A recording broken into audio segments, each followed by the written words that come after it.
Welcome back to Behind the Box. It's now time for the What We're Watching segment, and I'm going to go first with Halt and Catch Fire.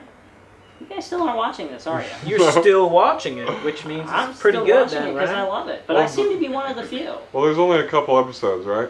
Left? There's only 2 left of the season. So I'm just going to wait till it's done. Series, I don't know. Yeah. Just wait till it's over and then I'll watch all of them. I've been DVRing all of them. Binge it. So.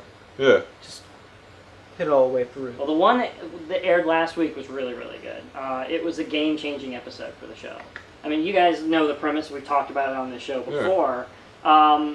This time, though, they removed a good couple elements from the field and basically took our main characters and put them in a place where they're both kind of on their own now. And because basically, in a nutshell, the company that was working on all this, we learned an episode or 2 ago that they were going bankrupt.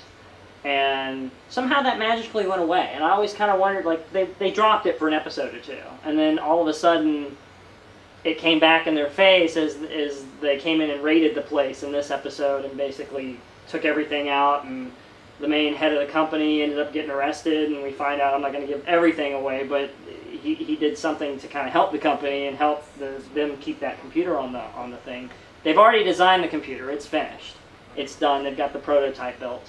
So they decide that even though the company's gone and is under all these lawsuits and stuff, that they're going to actually take this computer to this Comdex convention and they're going to try to sell it themselves and not care whether they're going to get in trouble or not. So I remember in the first episode, that was how Joe found the engineer was at one of these conferences, something like that. Yep. Is it the same thing? Yes, it's similar, and it was funny because the episode, it starts out like you think it's going to be about another conflict between the engineer and Joe, because he gets all mad because he wasn't invited to the Comdex, and Joe was going to go without him, and then 5 minutes later the offices get raided. So it's like, that's all. It doesn't really even matter now, So they changed everything up, and they had a very 80s. A very 80s ending to the episode because it almost seems like it could be like one of those classic 80s movies that we always talk about because it's like.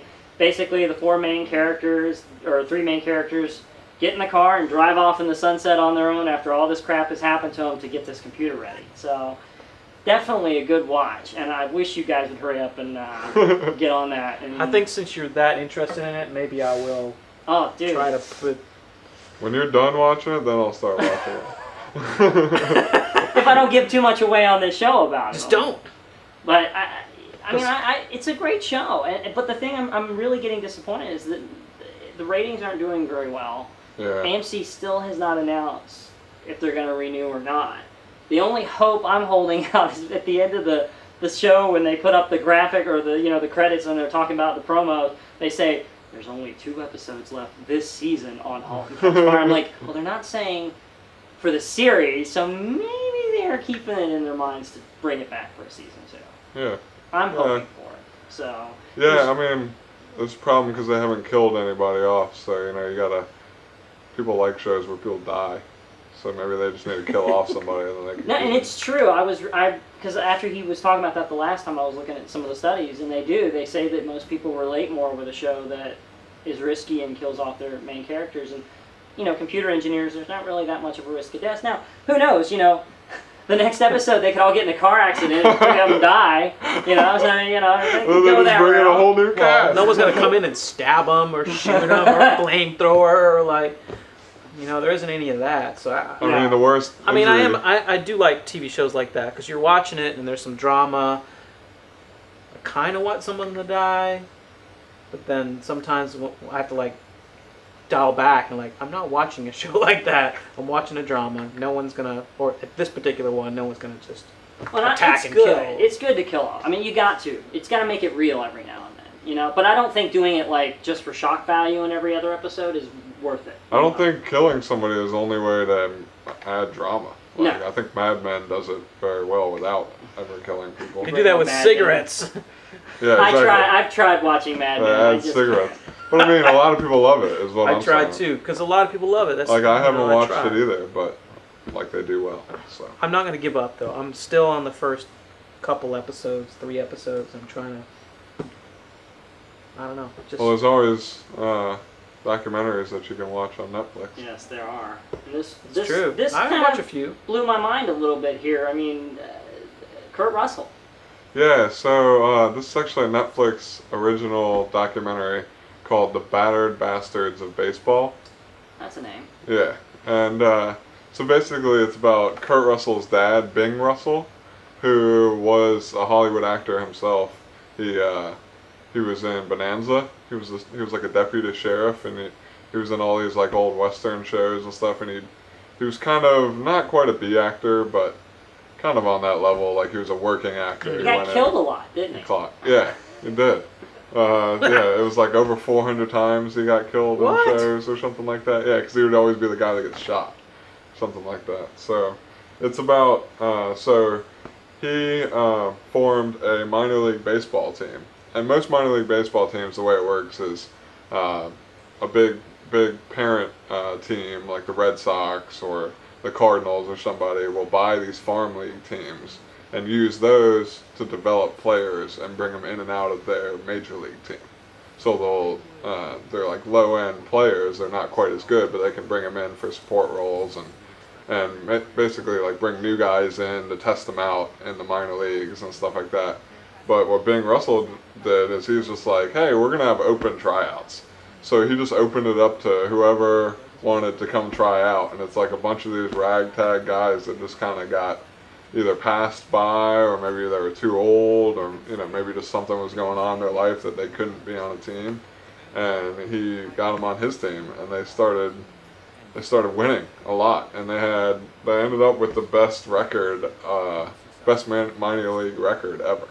Like they destroyed all these teams that everybody was kind of naysaying them and like, hey, like who are these guys coming in there? Because they're kind of, and the Mavericks is a good name for the team because they're kind of a little bit on the outskirts, but just a good story about, there's interviews with Kurt Russell talking about his dad and like some players and fans and a bat boy, just kind of talking about this experience, and it's just a cool little documentary if you got some free time. I definitely. Is this recent? Was it recently produced, like last year or two? Yeah, I think so. Yeah, I saw when I was looking for the trailer. I saw like some news stuff where Kurt Russell was on to produce or to promote it. So I think it's fairly recent. It's on Netflix. Search it, The Battered Bastards of Baseball. Well, and I watched the trailer for it, and I was kind of intrigued by it. Yeah. And I mean, you don't have to love baseball to be into it. No, and you definitely don't have to love baseball to be into the cave. No, you don't. Nice segue. I love these. You guys are doing so much better at that than I do. So the Cape. I got really into the show because the story behind it. It's about an ex-cop, a good cop, who is framed by a privatized police organization that the current mayor, signed on. So the entire city is a privatized police force, and the main character that runs the police organization actually plays an evil, like his nemesis. But of course, no one knows it but him. But anyways, he personified this character, this comic book character that his son really loves, and because he had to fake his death to get away from this killer. Anyways, but to make a long story short, I'm on a fourth episode, and I love the story, and I'm sad that it really didn't get much attention. I don't know if it's because it wasn't Marvel or is it 2 seasons another that it one. lasted? I think it was only 1 season. 1 season. Yeah. Now it was originally slated for 13 episodes, but then they shortened it to 10 because of low viewership. But the story itself, great story. It has some cheesy moments here and there, but because it's trying to get you through his origins. But then when he gets through it, it's.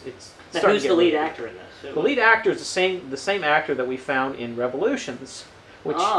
Which was one of the most evil characters in Revolutions. Monroe, right? Right, Monroe. That's David Lyons, yeah. David Lyons, right. Sorry, the name escaped me. But he does really well in this. And I did find, coming off of Revolutions and watching this, I did find a bit of adjustment in my head, because now the crazy evil character is now this family guy, ex-cop, looking to change everything.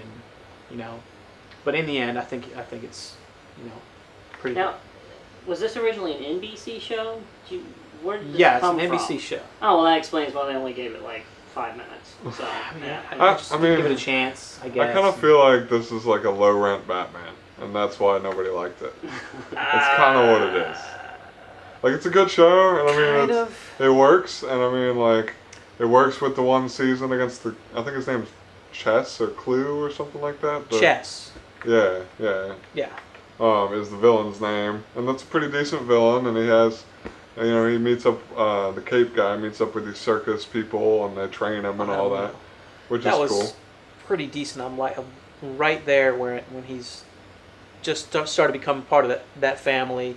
You know, I think he got shot, and they're helping him out. You know. And yeah, they teach him some tricks and stuff like that, but it still kind of feels like it's still like a version of Batman that's not quite Batman. Yeah, and part of me thought that the carnival people were kind of cheesy at Yeah, first, and then suddenly he knows how to whip a cape across the room and, you know, wrap it around your neck and toss you against the wall. Okay. Well, I was wondering the whole cape But thing. he uses that as a weapon. That's his weapon. Yeah, Okay, exactly. all right. Because I thought it was like a sly name for like. He uses it like a retractable cape. You know, somehow it just. When I used to hear of the show when it was on originally, it took me a while to actually understand what it was about.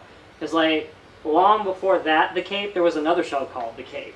And it was about the Cape in Florida. I was going to It was say. about Cape Canaveral, like the NASA program in Yeah. Florida. And me being a space freak, I used to watch that when it came on. So when I started hearing The Cape all the time, I was like, who else is watching this 90s show that I used to watch all the time? You know? I thought nobody watched that. I'm glad I didn't enter into any conversations like, oh yeah, that was a great episode, you know, the one where they get killed in space or whatever. And Well, it's a different show called The Cape that nobody watched. And one other little tidbit for you. You know, David Lyons, that played the lead character, and he's on Revolution, he also played an ER before that, too.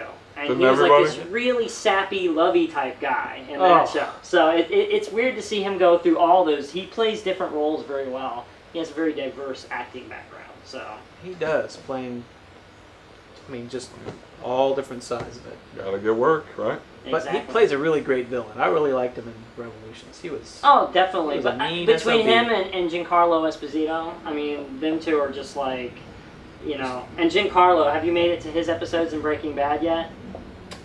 He plays Gustavo Fring. Have you made it there Gustavo yet? Grain? Gustavo Fring. Fring. Okay, you haven't made it there. When he comes into the picture... Well, it's been a while since I've watched Breaking Bad. Okay, well, when he comes into the picture, the show completely changes. Like, he takes the show for, like, the next year or two. So, you'll get there. But. Well, The Cape, the first season is on Netflix, right? It is. Cool. It is. You should watch it. Just give it a chance, you know. And more Go on through Netflix, too. We got more coming up. That's do, right. we do. With Oh, yeah. We got our Netflix picks coming up, so stay right there.